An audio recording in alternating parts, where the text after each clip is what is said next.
स्वागत है छात्रों मेरे चैनल एजुकेशनस में। छात्रों आज हम फिजिक्स के एक टॉपिक वक्रता त्रिज्या और फोकस दूरी के संबंध के बारे में पढ़ेंगे। इससे पहले छात्रों अगर आपने मेरे चैनल को सब्सक्राइब नहीं किया है तो मेरे चैनल को सब्सक्राइब करें, साथ ही साथ बेल आइकन को दबाएं ताकि नई क्लास की जानकारी आपको मिलता रहे। तो छात्रों इस क्वेश्चन को बोर्ड में कैसे पूछा जाता है उसके बारे में लिख देते हैं ताकि कहीं भी आपको कंफ्यूज न रहे। तो चलते हैं। अवतल दर्पण की फोकस दूरी एवं उसकी वक्रता त्रिज्या में संबंध स्थापित करें अथवा अवतल दर्पण में सिद्ध करें कि F बराबर R/2।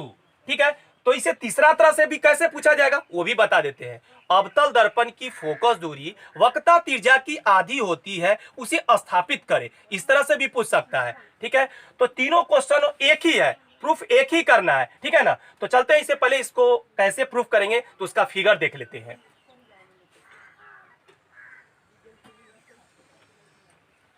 ठीक है, अब ये जो बनाए अगर अंदर से रस्तित कर देते हैं तो उत्तल दर्पण हो जाएगा। अब बाहर से रस्तित करते हैं तो कौन दर्पण होगा? अवतल दर्पण। तो हमको सिद्ध किस में करना है? अवतल दर्पण में, इसलिए इसको हम बाहर से रस्तित करते हैं। ठीक है, तो इसको हम कलाई करते जा रहे हैं, नहीं जा रहा है ना कलाई, अंत तक कलाई कर लिए। अब क्या करेंगे, इसमें एक प्रिंसिपल एक्सिस लेंगे। ले लिए प्रिंसिपल एक्सिस। यहां पर जो है ध्रुव होता है जिसको संकेत में P लिखते हैं, एक मुख्य फोकस होता है जिसको F लिखते हैं, इसका दुगना वक्रता केंद्र होता है। ठीक है ना, हो गया C जिसे संकेत में C कहते हैं। अब क्या करेंगे, इसके मुख्य अक्ष के समांतर एक किरण आती है। ठीक है, जो दर्पण से टकराने के बाद यह मुख्य फोकस F से होकर गुजरती है। ठीक है, अब ये आने वाली किरण थी तो इस पर तीर का इंडिकेट करते, इसका नाम लिख देते हैं A और इसका नाम लिख देते हैं B। ठीक है, अब क्या करते हैं, C को B से मिला देते हैं।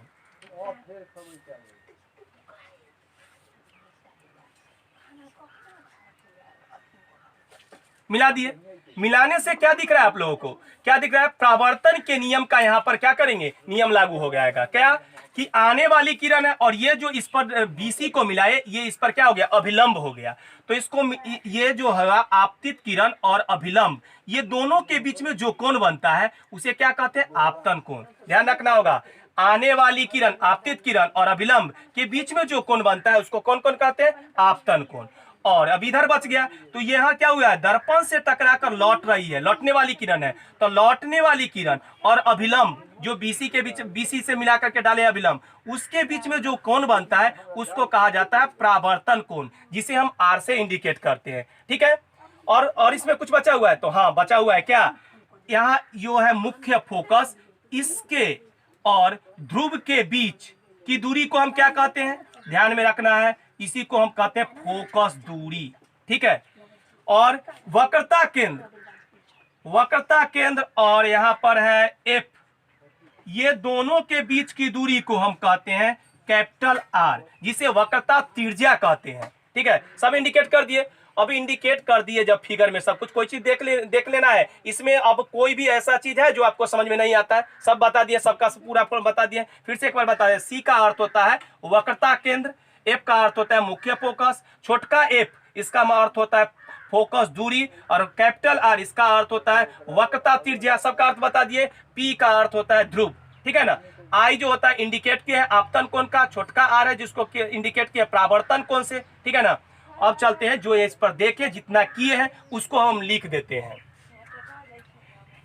माना कि मुख्य अक्ष के समांतर आती हुई किरण AB अवतल दर्पण के बिंदु B से परावर्तन के बाद मुख्य फोकस F से होकर गुजरती है तथा BC को मिलाया गया है। स्पष्टतः त्रिज्या BC अवतल दर्पण के बिंदु B पर अभिलंब है। परावर्तन के नियम से क्या होता है? परावर्तन के नियम से आपतन कोण बराबर होते हैं परावर्तन कोण के। ठीक है, आपतन कोण होते हैं परावर्तन कोण के, तो देखेंगे इसमें फिगर में देखेंगे आपतन कोण कौन हुआ, ABC हुआ ना। तो लिखेंगे आपतन कोण के सामने लिखेंगे क्या चीज, कोण ABC बराबर होते हैं किसके? कोण परावर्तन कोण ना, परावर्तन कोण कौन है? CBF, ये CBF ये कौन है? तो लिखेंगे कोण CBF, लिख लिए। अब इसको हम मान लेंगे फर्स्ट समीकरण, मान लिए। अब क्या हुआ था? चूंकि AB समांतर है किसके? PC के। क्या देखिए, AB समांतर है किसके? PC के। तो लिख लिए AB समांतर है PC के तथा इन्हें तिर्यक रेखा AB, तिर्यक रेखा कौन है? AB है? नहीं, BC है तिर्यक रेखा, तो AB नहीं होगा, BC होगा। अब कहेगा AB का है ना, तो AB मुख्य अक्ष के समांतर आने वाली किरण है, तिर्यक रेखा कौन है? BC है, तो वही लिखे, इन्हें तिर्यक रेखा BC काटती है। ठीक है, काटती है तो क्या होगा? इसलिए कोण ABC बराबर एकांतर कोण। अब इसका एकांतर कोण कौन होगा? इसका एकांतर कोण ये होगा। ज्योमेट्री में पढ़े होंगे, अगर ये दो समांतर रेखा होती है, अगर ऐसे खींचा हुआ रहता है तो ये कोण का एकांतर कोण ये होता है, और ये कोण का एकांतर कोण कौन होगा? ये होता है ना। उसी तरह से यहां देखेंगे, ये दो समांतर रेखा है आपस में, और उसको क्या करती है? एक तिर्यक रेखा BC काटती है, तो इसका कोण, मतलब ये जो कोण है, इसका एकांतर कोण कौन होगा? ये होगा। तो वही लिख रहे हैं कि कोण ABC एकांतर कोण कौन हो जाएगा? BCF होगा, BCF होगा। अब इसको क्या करते हैं? सेकेंड समीकरण मान देते हैं। समीकरण फर्स्ट और सेकेंड लेते हैं। समीकरण फर्स्ट और सेकेंड से, समीकरण फर्स्ट और सेकेंड से क्या होगा? LHS में कोण ABC बराबर हो रहा है, तो RHS भी क्या होंगे? बराबर होंगे। तो लिख देते हैं कोण CBF बराबर कोण BCF।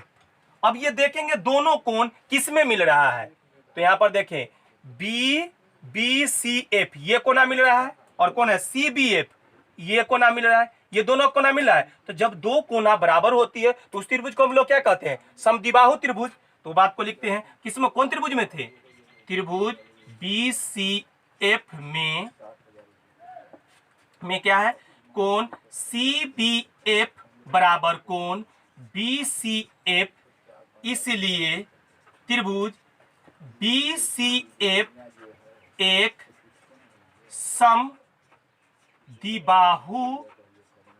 समद्विबाहु त्रिभुज है। अब कहेंगे कैसे आप जान गए कि समद्विबाहु त्रिभुज है? तो ज्योमेट्री में हम पढ़े थे, याद होगा कि क्या चीज, कि अगर कोई दो कोण बराबर होती है तो वह त्रिभुज समद्विबाहु होते हैं। साथ ही साथ ध्यान यह भी रखना होता है कि जो कोण दोनों बराबर होती है उसके सामने वाली भुजा, ठीक है, आपस में बराबर होती है। तो वह यहां पर जब समद्विबाहु त्रिभुज हो गया, इसका मतलब उस कोण के सामने की भुजा क्या होगी? बराबर होगी। तो इसमें क्या होगा? ये कोण और ये कोण है, तो इसके सामने की भुजा कौन हो गया? ये भुजा ये है और ये है ना। तो करेंगे क्या चीज? BF बराबर होगा किसके? CF के बराबर होगा ना। और एक बात और ध्यान में रखेंगे, B जो है P के बहुत ही करीब है। कैसे आप जानेंगे? तो इस पर से एक लंब डालकर देखें, लंब डाले तो देखिए यहां पर कितना नजदीक में P के। तो यही बात को लिख देते हैं, चूंकि बिंदु B, P के बहुत ही करीब है, इसलिए क्या होगा? BF बराबर होगा किसके? PF के। ठीक है, BF बराबर होगा किसके? PF के। तो अब इसमें क्या करेंगे? BF के जगह पर क्या बैठाएंगे? PF बराबर क्या होगा? CF हो गया ना। PF बराबर CF। अब यहां से कैसे हल करेंगे? ठीक है ना, एक बात को ध्यान में रखना है, कोई भी जो इसमें दूरी होगा हमेशा उसको ध्रुवतर से ही नापेंगे। कहां से नापेंगे? तो हमेशा कोई भी दूरी को नापना होगा तो हमेशा हमको ध्रुवेतर से नापना होगा। तो ये तो नापा हुआ सही है PF, लेकिन CF, C और F देखिए ध्रुव तल से नापा हुआ नहीं है, ध्रुव से अलग से है, तो इसको ध्रुव तल से नापेंगे। कैसे नापेंगे, तो एक स्टेप देखते हैं कैसे नापेंगे। पी एफ तो लिख लेंगे बराबर सी एफ, हमको ये दूरी निकालना है, तो क्या करेंगे, पी से सी ले लेंगे, पीसी में से अगर हम पी एफ घटा देंगे तो सी एफ निकल जाएगा ना, तो वही लिखते हैं क्या चीज, पीसी माइनस पी एफ। ठीक है, अब पी एफ मिल रहा है तो दोनों को एक साथ कर लेंगे, तो क्या होगा, पी एफ जोड़ पी एफ बराबर पीसी। पी एफ को जोड़ेंगे तो क्या होगा, 2pf बराबर क्या चीज, पीसी। 2f में क्या करेंगे, 2 तो लिख देंगे, 2 को तो लिख दिए। अब pf बराबर क्या दिया हुआ है, pf बराबर है छोटका f दिए हुए, तो लिखेंगे छोटका f, कैपिटल f नहीं, कैपिटल f का अर्थ होता है मुख्य फोकस, स्मॉल f है। ठीक है, स्मॉल f बराबर पीसी, पीसी को क्या कहते हैं, देखें पीसी है ना, इसके दूरी को क्या कहते हैं, कैपिटल आर, तो कैपिटल आर, इसीलिए अगर हम निकालते हैं f बराबर तो क्या हो जाएगा, r/2। ठीक है ना, कहीं कहीं एग्जाम में इस जगह पर भी छोड़ देता है, ठीक है ना, लेकिन हमको जो क्वेश्चन में डाले थे यही डाले थे। ठीक है ना, ठीक है, तो छात्रों आज हम अवतल दर्पण में सिद्ध करना सीखे f बराबर r/2, उत्तल दर्पण में सिद्ध करेंगे f बराबर r/2 अगले क्लास में। आज हम यहीं पर स्टॉप करते हैं। धन्यवाद छात्रों।